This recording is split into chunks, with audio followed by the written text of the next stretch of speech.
Every single one of us, we look at our clock all the time. That clock back there says it's 9:55 and 44, 45 seconds, 46, 47.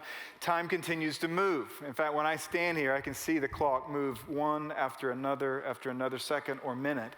And you know what's interesting is we normally look at a clock and it's always a reference point for something in the future. And so if we have something at 10, we think, oh, now it's only 45 minutes. Now it's only 35 minutes. Now it's only 20 minutes. It's a good thing we do that because it'd be really, really discouraging if we did it the other way, which is basically every time you looked at your clock and you said, hey, I just lost another 5 minutes of life and another 10 minutes of life and another 2 hours of life, and yet that's precisely what's taking place. Time moves, and once time moves past, it's irretrievable. Time is like a great big train that's stuck in low gear.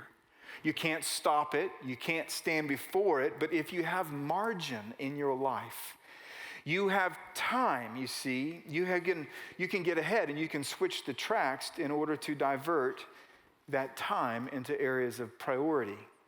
Margin is what we call it. Margin is simply space. It's the space on the outside of your Bible page, or it's the space on the outside of my note page, or it's the space between a 1-point victory and an 18-point victory and all the emotions that are different in those two experiences. It's the space. And what we find in life is that margin is the space to evaluate.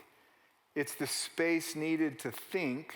It's the space needed to make decisions. And then it's the space needed to be able to switch the tracks so that the locomotive of our time can be diverted into areas of priority instead of areas of waste.